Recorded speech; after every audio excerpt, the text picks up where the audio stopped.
Sebelum saya menyampaikan amanat saya, izinkan saya mengoreksi beberapa hal tentang upacara bendera. Pertama, pada saat mengeningkan cipta, sudut depresi tunduk kepala itu hanya 15 derajat. Kalau Anda tidak tahu sudut depresi, silakan tanyakan sama guru fisika. Jadi tunduknya tidak sampai melihat mata kaki.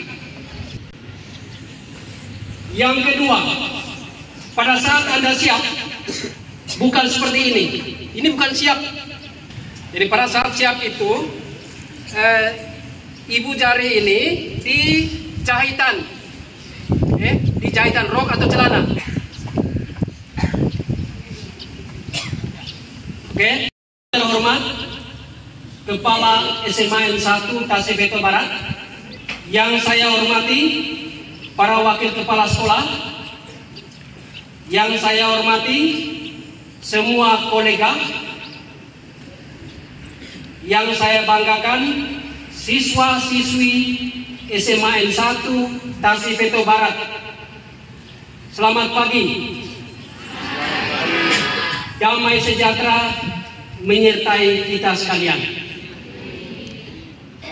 Hari ini tanggal 4 November tahun 2024 adalah hari ke-309 dalam tahun 2024. Sebutan 4 dalam berbagai bahasa sebagai berikut. Dalam bahasa Tetum apa? Hat. Dalam bahasa Dawan, ha. Dalam bahasa Kemak, pak.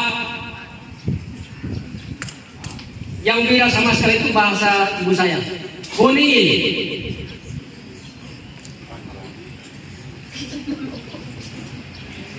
Dalam bahasa Inggris, semua tahu. Bahasa Belanda, Vir. Bahasa Belandanya Vir. Kelas bahasa Jerman, Vier. Dalam bahasa Portugis, Quatro. 1, 2, 3, 4, 5, 6, 7, 8, 9, 10. Kata 4 dalam 4 disiplin ilmu. Yang pertama, dalam matematika, René Descartes, yang tulisannya René Descartes, membagi bidang koordinat atas 4 daerah, yaitu koordinat kuadran 1, kuadran 2, kuadran 3 sampai kuadran 4. Ya, semua tahu. Dalam ilmu ekonomi, Robert T. Kiyosaki dengan teorinya cash flow kuadran membagi individu berdasarkan kebebasan finansial atas kuadran E, S, B, I. E itu employee, S itu self business, B itu big business, dan I itu investor. Orang yang masuk di kuadran employee adalah para pekerja atau karyawan yang digaji, diupah, yang mendapat upah. Itu yang masuk di kuadran E. Orang yang masuk di kuadran S atau self-employed business adalah para pebisnis skala kecil. Jadi dia mempunyai usaha sendiri, tapi skalanya masih kecil. Yang ketiga itu adalah big business. Itu para pebisnis yang karyawannya lebih dari 500 orang. Yang berikut adalah investor. Ini yang paling bebas dalam kebebasan finansial. Kemudian dalam ilmu jiwa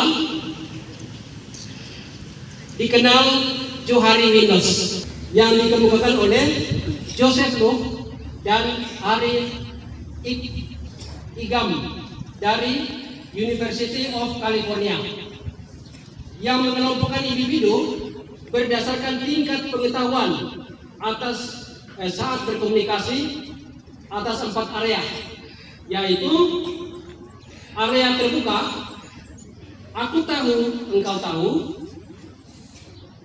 area tertutup, aku tahu, engkau tidak tahu; area buta, aku tidak tahu, engkau tahu; dan area misteri, aku tidak tahu, engkau pun tak tahu.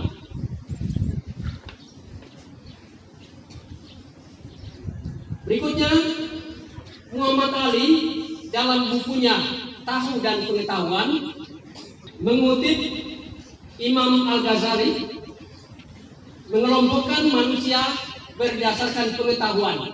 Yang pertama, orang yang tahu di tahunya, yaitu orang yang tahu bahwa dirinya itu tahu. Ciri dari kelompok ini adalah biasanya rendah hati dengan moto ilmu padi. Siapa yang tahu moto ilmu padi? Semakin berisi semakin merunduk. Kelompok itu masuk di sini. Jadi kelompok yang tahu bahwa dia tahu itu masuk di sini. Dia memegang moto ilmu padi. Yang kedua, tahu di tidak tahunya. Tahu di tidak tahunya, yaitu orang yang tahu bahwa dia tidak tahu. Ciri dari kelompok ini adalah suka bertanya untuk mendapatkan tambahan pengetahuan, bukan menguji kemampuan orang lain. Pembelajar sejati termasuk dalam kelompok ini, karena mereka sadar semakin belajar semakin sadar bahwa masih banyak hal yang belum diketahuinya. Kelompok yang ketiga, orang yang tidak tahu di tahunya,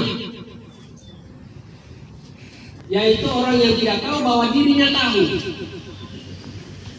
Ciri dari kelompok ini sering membuat kejutan sekaligus sering terkejut ketika berprestasi.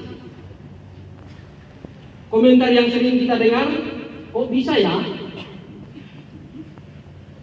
Kelompok yang keempat, yaitu orang yang tidak tahu di tidak tahunya, yaitu orang yang tidak tahu kalau dirinya tidak tahu. Cirinya antara lain suka bertindak semaunya, bingung mau bertanya apa. Ya, di akhir pelajaran sering kita bertanya, ada pertanyaan? Semua diam. Ya loh? Nah, di kelas itu diam saja.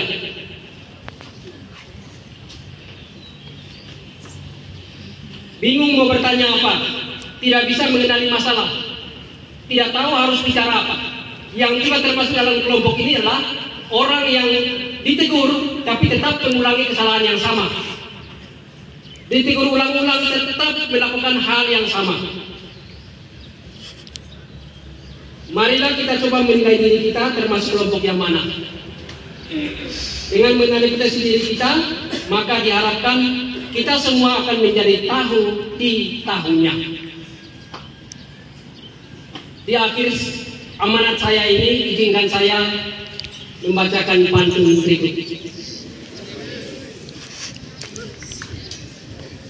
Mentari terbenam di ujung samudra, langit merah temaram senja. Yang berilmu tak kenal lelah, menyemai hikmah di hati yang jernih. Di hutan sunyi burung bernyanyi, merdu suaranya mengusik rindu. Ilmu dibagi makin berarti, menuntun jiwa pada jalan yang satu. Sekian dan terima kasih.